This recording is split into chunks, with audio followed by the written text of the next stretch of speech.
तो हाँ जी, हेलो जी, कैसे हो आप सभी। उम्मीद करता हूं कि आप सभी अच्छे होंगे, मस्त होंगे। तो आज के सेशन में बात करने वाले हैं कि आप लोगों ने 9th क्लास का एग्जाम कंप्लीट करके क्लियर करके, चाहे स्कोर ज्यादा रहा हो चाहे स्कोर कम रहा हो, कोई भी टेंशन लेने की जरूरत नहीं है।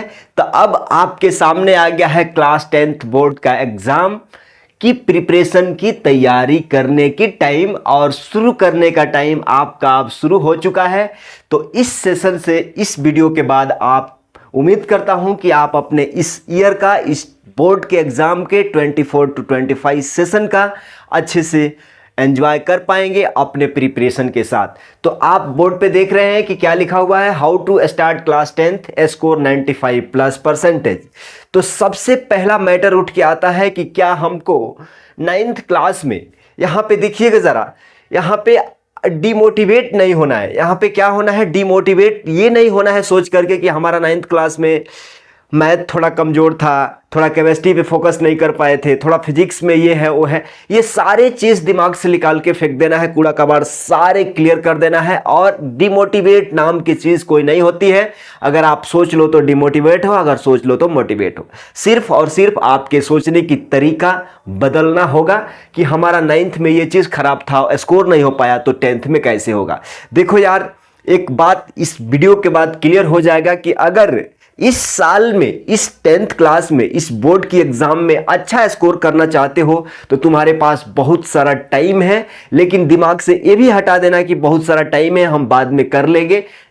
ऐसा बिल्कुल गलती नहीं करना है। तो क्या करना है, आपके 9th क्लास में जो भी मार्क्स आए, जो भी परसेंटेज आए, जो भी सिलेबस आप कवर करे थे, जो भी आप मान लो कोई सब्जेक्ट में कमजोर हो, कोई सब्जेक्ट में अच्छा हो, तो उस पर फोकस नहीं करना है। सिर्फ और सिर्फ प्रेजेंट में आपको एक नया माइंडसेट के साथ शुरू करना है। क्या चीज, क्लास 10th।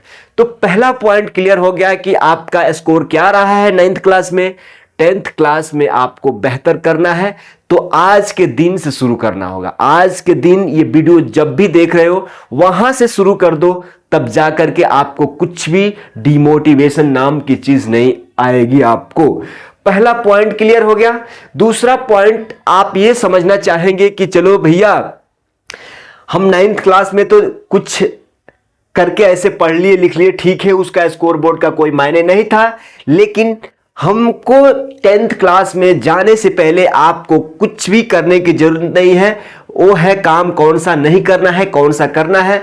तो सबसे पहले मंजिल, रास्ता, आपको कहां से चल के कहां तक जाना है, वो कौन सा जादू है, कौन सी मंत्र है जिससे पता लगा सकोगे।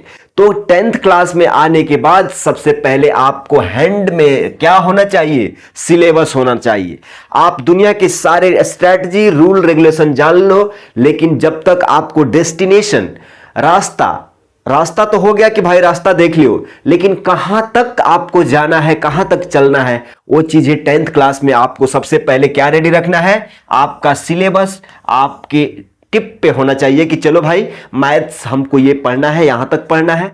और फिजिक्स, केमिस्ट्री, जो भी ज्योग्राफी है, जो भी हिस्ट्री है, इंग्लिश है, सारे चीज को आपको सिलेबस थ्रू आउट एक बार कर लेना है। चाहे एक दिन टाइम दे दो, चाहे 2 दिन टाइम दे दो, आपको सिलेबस 110% मालूम होना चाहिए। ठीक है, मोस्ट इंपॉर्टेंट है सिलेबस जानना, मोस्ट इंपॉर्टेंट है। ठीक है, अब अगला पॉइंट आता है कि आपको हावर्स डोंट मैटर।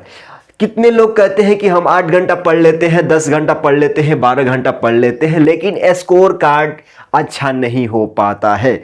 इसका एक ही रीजन है कि वो काउंट करते हैं कि हमको इतना घंटा पढ़ाई पे बिताना है और पढ़ाई करना है, में अंतर है।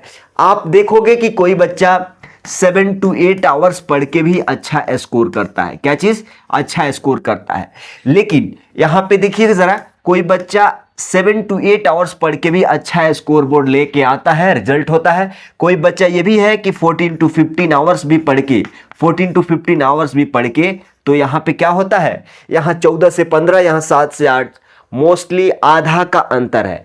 यहां पे क्या है कि मैटर नहीं करता है कि कितने घंटा पढ़ना है, मैटर ये करता है कि जितना घंटा पढ़ना है अपना बेस्ट देना है। यहां पे क्या है, घड़ी का टाइम देखा जाता है कि भैया 14 से 15 घंटा कैसे टालना है, तो उससे कुछ भी नहीं होगा। तो आपको दिमाग में क्या रहना है, आप एक ही घंटा पढ़ो, लेकिन एक घंटा पढ़ने के बाद खुद से पूछना है कि क्या इस एक घंटे में हमने क्या चीज सीखा, हमने क्या कंसेप्ट पढ़ा, क्या वो चीजें हमारे दिमाग में पल्ले में पड़ा या नहीं। वो चीजें जब करोगे ना तो ये मैटर नहीं करता है कि कितना घंटा, राइट। अब तीसरा चौथा पॉइंट ये आता है कि अंडरस्टैंडिंग ऑफ कॉन्सेप्ट।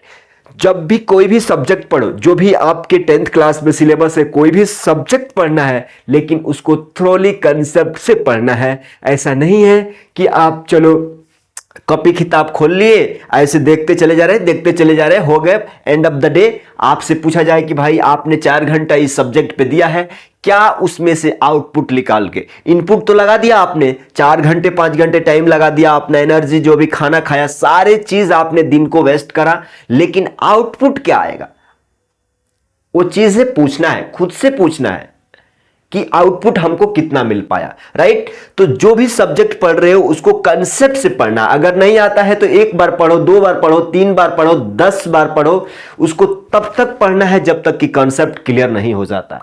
ठीक है, पढ़ाई का मेन मकसद वही है। Learn as a teacher. जब भी देखो, कई बार ऐसा होता है कि आप स्कूल में जाते हो, कोचिंग में जाते हो, ट्यूशन जाते हो, जहां भी जाते हो, आप एक कैसे पढ़ते हो कि चलो वहां बोर्ड पर से हमने उतार के कॉपी में रख लिया और घरे आके कल रिवीजन करेंगे, परसों कर लेंगे, चलो कौन पूछता है, हमको ही पढ़ना है, देखना है। ऐसा मिस्टेक्स, ऐसा गलती आपको नहीं करना है। अगर बेहतर स्कोर का आप एक उम्मीद रखते हैं तो आपको क्या करना है कि लर्न एज अ टीचर। अब यहां कहने का मतलब कि लर्न एज अ टीचर का मतलब क्या है कि आप कोई भी सब्जेक्ट पढ़ते हो तो उस सब्जेक्ट को इस हिसाब से पढ़ना है, उस तरीका से पढ़ना है कि आपके घर में कोई भी छोटा भाई बहन हो चाहे बड़ा हो, अगर वो पूछता है कि इस सब्जेक्ट के बारे में हमको बताना है तो आप वहां आप उसको अच्छा से एक्सप्लेन कर जाए। ऐसे क्या होता है कि आपके दिमाग में ऐसा सेटअप माइंडसेट बन जाएगा कि चलो भाई हमने मैथ का क्वाड्रेटिक इक्वेशन पढ़ा, अगर घर में कोई भी पूछता है, चाहे किसी बच्चे को जरूरत पड़ता है बताने के लिए, तो आप उसे बता सको। इससे माइंड को सिग्नल रहेगा कि अच्छा से पढ़, नहीं तो वाट लग जाएगी कोई पूछ दिया तो। ठीक है, ऐसा रेडी करना है, राइट। नेक्स्ट पॉइंट है सिंगल सोर्स। आप अपने कई दोस्तों को, कई फ्रेंड्स को ऐसा देखे होंगे कि मैथ का बुक, सेम सिलेबस, मैथ का बुक आप क्या करते हैं, यहां एक बुक को आप रिवीजन नहीं करें, एक बुक को नहीं तो आप अच्छा से पढ़ा, नहीं तो रिवीजन करा, नहीं इसका सैंपल पेपर सॉल्व करा, इसके बाद ये तो रखे हो, इसके बावजूद भी 4-5 आप ला करके अपने टेबल पे लगा लिए। तो ये सारे मिस्टेक्स, ये गलती नहीं करना है। अगर कहीं भी पढ़ते हो, कैसे भी पढ़ते हो, तो हर एक सब्जेक्ट का एक सिलेबस रखो, एक ही कॉपी रखो, एक ही बुक रखो, और उसी बुक को कहा गया है कि एक बुक को नहीं 10 बुक को एक बार पढ़ने से अच्छा है कि एक ही किताब को 10 बार रगड़कर पढ़ा जाए। ठीक है, ये बेहतर होगा। ठीक है, 10 किताब लेके रखने से आपके दिमाग में इंफॉर्मेशन नहीं स्टोर होगा। एक ही चीज को 10 बार रिवाइज करने से, 10 बार पढ़ने से वहां आपको ज्यादा आउटपुट मिलेगा। ठीक है, तो उम्मीद करता हूं कि एक ही सोर्स आप एडॉप्ट करेंगे, एक ही सोर्स को फॉलो करोगे, चाहे वो टीचर हो, चाहे बुक्स हो, चाहे जो भी आप करते हो, अपने पढ़ाई को इस तरीका से आप करेंगे। नेक्स्ट पॉइंट है रिवीजन। अब जरा देखिए, इस रिवीजन का 7 नंबर पॉइंट्स मोस्ट इंपॉर्टेंट है। 7 नंबर पॉइंट्स मोस्ट इंपॉर्टेंट है कि जब तक आप रिवीजन नहीं करोगे तो फिर आप एग्जाम में कैसे आप अपने को कॉन्फिडेंस दिलाओगे कि यस हमने ये चीजें पढ़ ली है, अब I am ready to write this exam, I am ready to write this paper. तो उसके लिए मोस्ट इंपॉर्टेंट, समझो कि आपने कॉलेज में, स्कूल में, ट्यूशन में, कोचिंग सेंटर्स में सारे इंफॉर्मेशन आपने पढ़ लिया, लेकिन आपके नोट्स में लाल पीले कलर से इसको बना करके रखने से कुछ भी फायदा नहीं है ना। बोर्ड की एग्जाम ऑलरेडी हमने एक्सप्लेन कर दिया है, वीडियो डिटेल बनी हुई है कि बोर्ड के एग्जाम आपके स्कूल में नहीं होने वाले हैं, सेंटर बाहर जाएगा, कॉपी दूसरा कोई चेक करेगा, एग्जाम दूसरा कोई लेगा, पेपर दूसरा कोई रेडी करेगा। तो 9th वाला सीन सारा चेंज हो जाएगा। तो यहां पे आपको विदाउट रिवीजन और ऐसा चल करके दिमाग से हटा देना कि हमको ऐसा चले जाएगा। 9th का सारा सिचुएशन उल्टा हो गया, 10th में जाके सारा सिचुएशन गड़बड़ हो जाएगा। ठीक है, तो दिमाग से निकाल दो, रिवीजन मोस्ट इंपॉर्टेंट आपके 10th क्लास के लिए, तब भी जाके स्कोर कर पाओगे। आपका खुद का नोट्स होना चाहिए, खुद का नोट्स, ये नहीं कि चलो भैया का ले लेते हैं, इनका ले लेते हैं, उनका ले लेते हैं। अरे भाई, उनका अपना तरीका है लिखने का, उनका अपना पढ़ने का, अपना स्ट्रेटजी फॉलो करने का है। लेकिन जब आप खुद का नोट्स रेडी करते हो ना, तो आपका लैंग्वेज आपका दिमाग में स्टिक होता है कि चलो भाई, ये हमने लिखा है, ये हमने समराइज किया है, इसको हमको बेहतर तरीका से प्रैक्टिस करना है, रिवीजन करना है, ताकि एग्जाम के टाइम 10 से 20 मिनट लगा के उसको स्कैन कर सको। अगर दूसरा का नोट्स रहेगा तो वो अपना लैंग्वेज में लिख के देगा, उसके लिए उसका स्ट्रेटजी, आपके लिए अपना। नोट्स कहीं से फॉलो करो, लेकिन आपके अपने भाषा में, अपने नोट्स में, शॉर्ट नोट्स में लिख करके अपना नोट्स रेडी करेंगे, तब भी जाके ये एग्जाम का टाइम क्या करेगा, आपको मदद करेगा रिवीजन करने में। क्लियर है चीजें? अब देखिएगा जरा नेक्स्ट पॉइंट, राइटिंग प्रैक्टिस।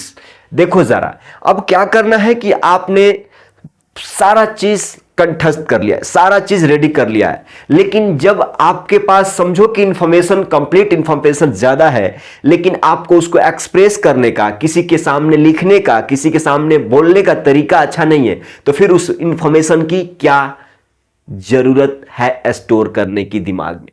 यहां 10th बोर्ड में आपको स्पीड लाना होगा। क्या चीज? स्पीड लाना होगा। स्पीड किसी का भी हो सकता है, जैसे कैलकुलेशन का हो सकता है, आपको राइटिंग करने का, जैसे आप थ्योरेटिकल पेपर है ना, ऐसा नहीं है कि मैथ फिजिक्स कैलकुलेशन है, थ्योरेटिकल पेपर है, कैलकुलेशन भी है। तो जब तक आपको लिखने की प्रैक्टिस, स्पीड नहीं आएगी, तो देखोगे कि हमारे पास इंफॉर्मेशन तो सभी है, लेकिन उसको पेन पेपर के साथ हम स्पीड अप नहीं कर पा रहे हैं, तो उससे भी फिर आपके मार्क्स पे काफी प्रभाव पड़ेगा। नेक्स्ट पॉइंट, अब क्या करना है कि आपने सारे टेक्निक, सारे स्ट्रेटजी को देख लिया, लेकिन PIQ और टेस्ट के बारे में आपने उतना संभाल करके नहीं सोचा और नहीं देखा, थोड़ा थोड़ा ऊपर लेके चले गया, जो कि मोस्ट इंपॉर्टेंट है। सारा तरफ एक तरफ, सारा चीज एक तरफ, ये 10 नंबर पॉइंट PYQ और टेस्ट एक तरफ, आपको सारे के सारे गेम चेंजर ये टेस्ट। ठीक है, तो आपको क्या करना है,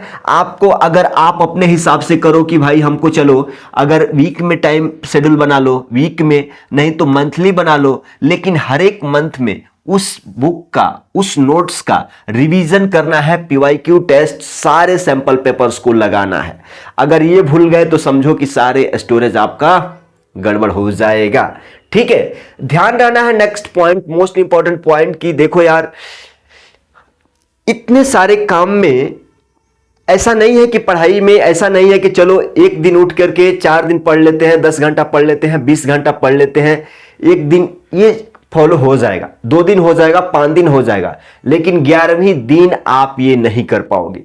तो उसके लिए क्या है कि डेली का 5 घंटा ही पढ़ो। अभी आपके पास टाइम है, डेली का 5 और 6 आवर्स ही पढ़ो, डेली का 6 आवर्स ही पढ़ो, लेकिन आपको क्या करना है, ये चीज को फॉलो करना है, कंसिस्टेंसी। अगर मान लो आपके 1 मंथ में 30 डेज होते हैं ना, 30 डेज में कोई बच्चा बहुत तेज है, तो वो मंथ का मान लो अगर 6 डेज चाहे 7 डेज पढ़ता है, 8 डेज पढ़ता है, अगर वो डेली का 5 दिन पढ़ता है, 5 आवर्स पढ़ता है, तो उसको 40 दिन मंथ में पढ़ा। लेकिन कोई बच्चा है इसी 30 दिन को यूटिलाइज करके अगर रेगुलर, अगर देख लो, अगर 5 घंटे पढ़ देता है तो कितना हो जाएगा, 150 घंटे हो जाता है। तो ये माने है कि कंसिस्टेंसी का मतलब क्या है। ऐसा नहीं देखना है कि चलो भाई हमारे पास, चलो 4 दिन उठ के 8 घंटा 12 घंटा पढ़ देंगे उससे हो जाएगा, बिल्कुल कुछ भी नहीं होता है। तो आपको एक प्रॉपर टाइम टेबल के साथ, प्रॉपर स्ट्रेटेजी के साथ कंसिस्टेंसी मेंटेन करना है। आप डेली का 4 ही घंटा पढ़ो, लेकिन डेली पढ़ना है। क्या करोगे, डेली 4 ही घंटा पढ़ना है। ऐसा नहीं है कि चलो 2 दिन घूम लेते हैं, 4 दूना 8, एक ही दिन 12 घंटा पढ़ देंगे, वैसा फायदा नहीं करेगा। अरे ऐसा कभी सोचे हो क्या कि 4 दिन का खाना एक ही दिन खा लेते हो, काम चल जाएगा? नहीं होता है ना। तो फिर कैसे सोच रहे हो कि 4 दिन का पढ़ाई एक ही दिन में पढ़ लेंगे, हो जाएगा? नहीं होगा। पढ़ तो लेंगे, लेकिन स्टोरेज का क्या कैप्चर कर पाएगा? नहीं कर पाएगा। ठीक है, most important and last question, self questioning. सारा काम, दिन भर पढ़ाई लिखाई कोचिंग, बहुत सारे आपके लाइफ में इधर से आना उधर जाना सब कुछ लगा रहता है, लेकिन उस सभी काम का एक ही जरिया होता है कि आउटपुट कैसे उसको चेक करें। आप मान लो कोचिंग गया, ट्यूशन क्लासेस गया, स्कूल गए, कॉलेज गए, ठीक है, ओके, जाना जरूरी है, लेकिन एंड ऑफ द डे आपको रिजल्ट, आउटपुट क्या चाहिए? आप किस लिए स्कूल गए थे? आपने कोचिंग सेंटर, कोचिंग क्लासेस किस लिए गया? अगर ये क्वेश्चन आपके दिमाग में आने लगता है ना, तो समझ लो कि जहां तक या पॉइंट्स क्लियर, यहां तक स्टेप बाय स्टेप आए हो ना, सारा चीज आपको वैल्यू लगने लगेगा, वैल्यू एडिशन होगा और आपको पढ़ाई में इतना दिल लग जाएगा ना, जब एंड ऑफ द डे, जब दिन समाप्त होता है, तो जब पूछोगे कि आज हमने कितना काम करा है, उस काम में से कौन कौन काम हमारे लिए था। हमारे लिए मीन्स आप अगर स्टूडेंट हो तो आपने ट्यूशन गया था लेकिन कोई भी सब्जेक्ट पढ़ा था, तो क्या आप उसमें से कुछ आउटपुट या कॉन्सेप्ट्स आपके दिमाग में अभी है, या पढ़ के आने के बाद 10 मिनट, आधा घंटा, 1 घंटा के बाद फिर वहीं का वहीं चले गया? तो ये कहां से क्लियर होगा? सेल्फ क्वेश्चनिंग, खुद से क्वेश्चन पूछना है। मान लो आपने पॉलिनोमियल्स पढ़ लिया, ठीक है, आपने पॉलिनोमियल्स पढ़ लिया, तो इस पॉलिनोमियल टॉपिक से, इस चैप्टर से क्या क्या कॉन्सेप्ट्स है, क्या क्या थ्योरेटिकल पार्ट्स है, क्या क्या क्वेश्चन और रेडी हो सकते हैं, वो सारे चीजें आपको करना होगा, वो सारे चीजें आपको करना होगा। ठीक है, तब जाके आपके सारे कॉन्सेप्ट क्लियर होंगे और लॉन्ग टर्म मेमोरी में आपका कॉन्सेप्ट क्या होता जाएगा? सेट होते जाएगा। तो ये रहा आज के सेशन कि हमने क्लास 10th के बारे में इतना इंपॉर्टेंट वीडियो सेशन आपको बनाया है, दिया है। तो कमेंट, एक ही कमेंट करना है कि ये सेशन कैसे रहा, अच्छा रहा, आपके लिए सारे पॉइंट्स बहुत अच्छे रहे होंगे, कुछ पॉइंट्स इसमें आपको लग रहा हो कि और ऐड करना है, तो उन पॉइंट्स को आप कमेंट सेक्शन में लिख दीजिएगा।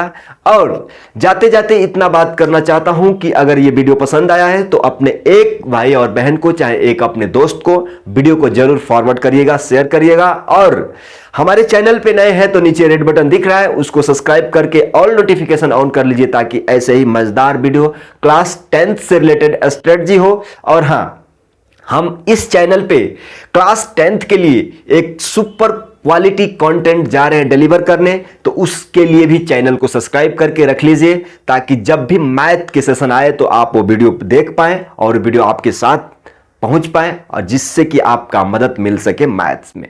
चलिए मिलते हैं अगले वीडियो में, तब तक के लिए थैंक यू, बाय।